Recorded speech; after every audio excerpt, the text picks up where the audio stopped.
জীবন দিল, প্রায় 30,000 মানুষ আহত হলো, সর্বস্তরের মানুষের অংশগ্রহণে যে বিপ্লব হলো, অত্যাচারী শাসকের পতন হলো, তারা পালিয়ে গেল। আমরা মনে করি শহীদ আবরার ফাহাদের জীবন দানই হচ্ছে এই ফ্যাসিবাদী অত্যাচারী শাসকের বিরুদ্ধে যে সংগ্রামের সূচনা হয়েছিল তার ভিত্তি মূলই তৈরি করেছিল আবরার ফাহাদের জীবন।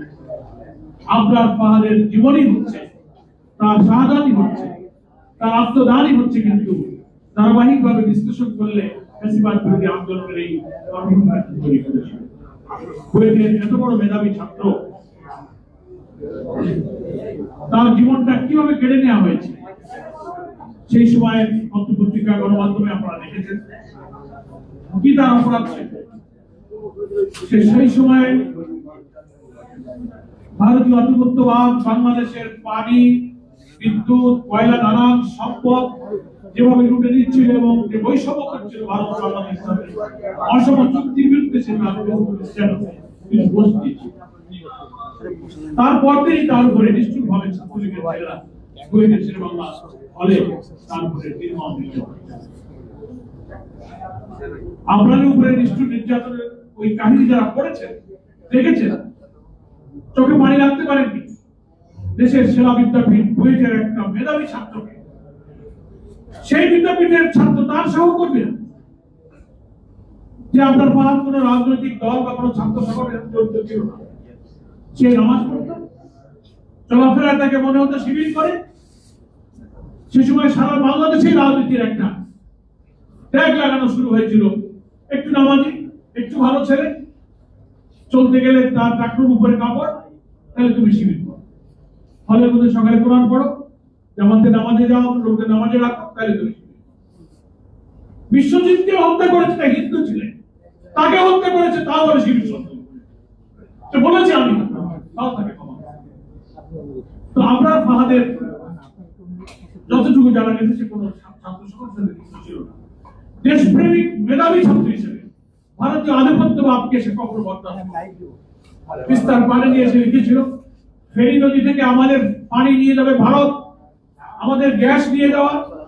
তারপরে সে কলকাতার বন্দরের ইতিহাস ওই ফেসবুকের সাথে লিখেছিল, স্বাধীনতার অব্যবহিত পর যখন বাংলাদেশে মংলা বন্দর তৈরি হয়নি, এখানে পোর্ট ছিল না, 6 মাসের জন্য তখন তদানীন্তন পাকিস্তান সরকার কলকাতা বন্দর ব্যবহার করার জন্য অনুমতি দিয়েছিল ভারতের কাছে, ভারত দেয়নি। সেই ভারত আবার আমাদের মংলা বন্দর, চট্টগ্রাম বন্দর ব্যবহার করা, আমাদের ভিতরে ট্রানজিট করিডোর ব্যবহার করে কানেক্টিভিটির ধোয়া তুলে আমাদেরকে আধিপত্যবাদের নানান ছবলে তারা গ্রাস করতে শুরু করেছিল। এর বিরুদ্ধে কিন্তু আপনার ফাহাদ ছিলেন তার ফেসবুক পোস্ট স্ট্যাটাস দিয়েছিল। এই অপরাধে ছাত্রলীগের লোকেরা তাকে নির্মমভাবে পিটাতে খুব বিরল ইতিহাস, বিরল ঘটনা। বিশ্ববিদ্যালয়ের ক্যাম্পাসে মেধাবী ছাত্ররা, এমন না যে রাস্তার কুলি মাস্তান, বাইরের কোন পেশাদার খুনি সেখানে আনা হয়েছিল, সব আসামি যাদেরকে আদালতে আইনের আশ্রয় নেওয়া হয়েছে সবার পরিচয় তারা ছিল ব্রিটিশ। তার এই হত্যাকাণ্ড দুটো প্রশ্নের জন্ম দিয়েছে জাতির কাছে, যে এত নিষ্ঠুর, অমানবিক, পৈশাচিক, নৃশংস খুন করতে পারে কোন মানুষ, তার মধ্যে কোনো মানবত মনুষ্যত্ব নেই, তারা পশুত্ব হওয়া ছাড়া তাকে পিটিয়ে নৃশংসতার মধ্য দিয়ে এমন ভাবে খুন করেছে অসহায় নিতব্ধ। কখনো কখনো সে বমি করছিল, সে পানি চাচ্ছিল, তাকে পানি দেয়া। মেধাবী ছাত্রের দেহটা নিখাত হয়ে গেছে। জাতির কাছে প্রশ্ন উঠেছে যে তাহলে সেরা বিদ্যাপীঠে এদের মেধা, এদের মনন, এদের লেখাপড়া, এদের শিক্ষা, এদের ক্যারেক্টার, এদের ক্যারিয়ারের কি মূল্য আছে? এরা কি মানুষ না পশু?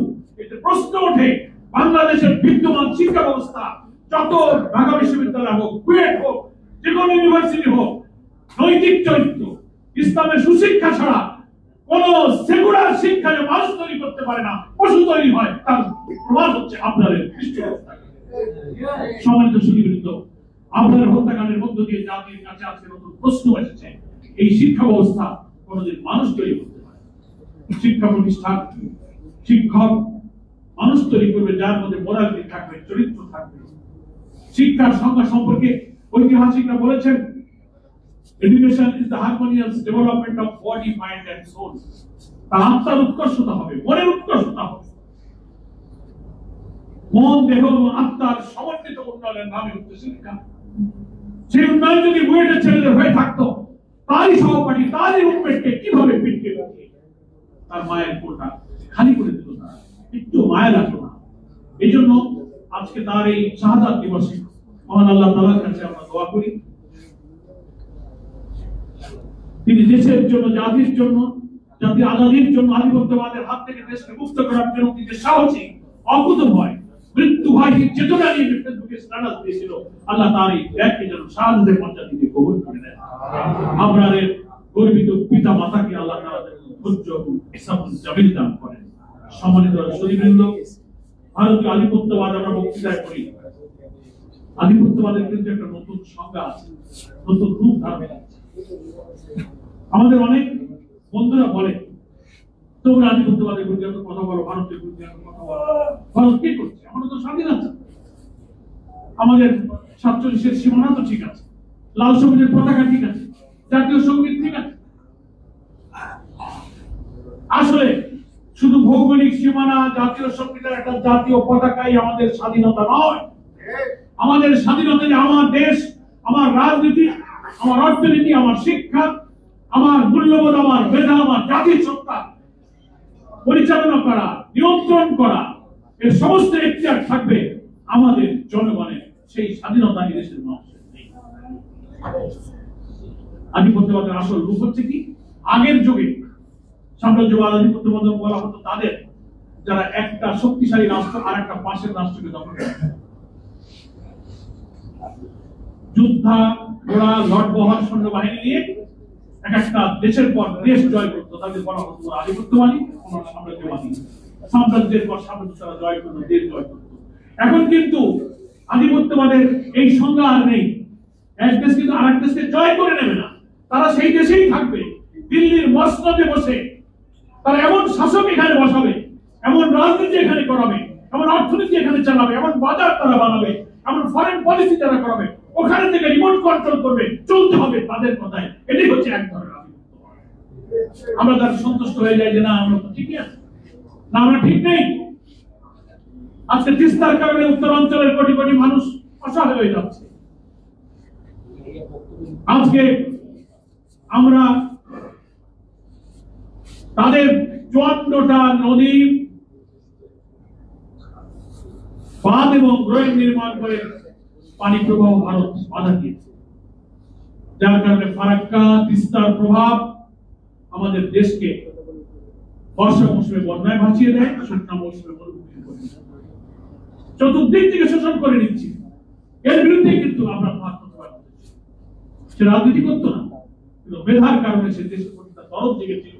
ছাত্র জীবনে পড়তে বসে দেশের প্রতি, জাতিসত্তার প্রতি তার এত দরদ, এত আবেগ, এত প্রেমকে আমরা শ্রদ্ধা করি। আমাদের দেশের সন্তানদের আমরা থেকে শিক্ষা নিতে হবে।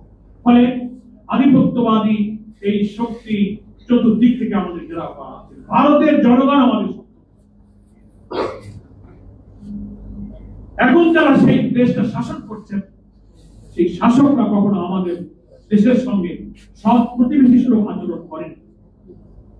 তারা বর্ডার কিলিং এর কথা বলেন, আমাদের পানি সমস্যার কথা বলেন, ট্রানজিট করিডোরের নামে আমাদের দেশের উপর দিয়ে তাদের সমস্ত স্বার্থ হাসিল করে নিচ্ছে, সুযোগ সুবিধা দিচ্ছে, আমাদের কোনো সুযোগ সুবিধা দেওয়া দিচ্ছে না। আমাদের বন্দর তারা ব্যবহার করবে।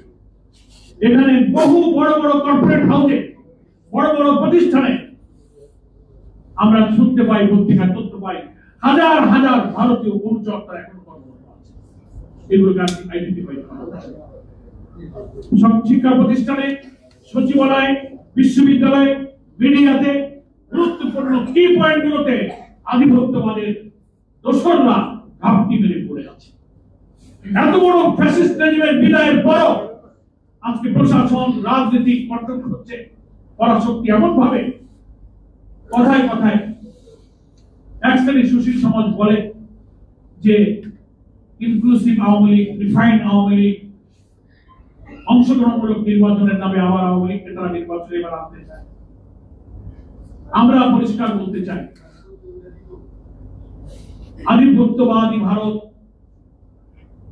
শেখ হাসিনা এখান থেকে জনরোষে জীবন নিয়ে পালিয়ে গিয়ে দিল্লিতে আশ্রয় নিল। এত বড় বিপ্লব, এত বড় বিস্ফোরণ জানার পরও এই আধিপত্যবাদী শক্তি যে ফ্যাসিস্টের প্রেতাত্মাকে আশ্রয় দিল, তারাও তো এই আধিপত্যবাদী শক্তিকে আবার প্রমাণ দিল যে তারা এই দেশের মানুষের গণ আকাঙ্ক্ষার সাথে তারা বিরোধিতা করেছে, যুদ্ধ করতে। এই জন্য আমরা আজকে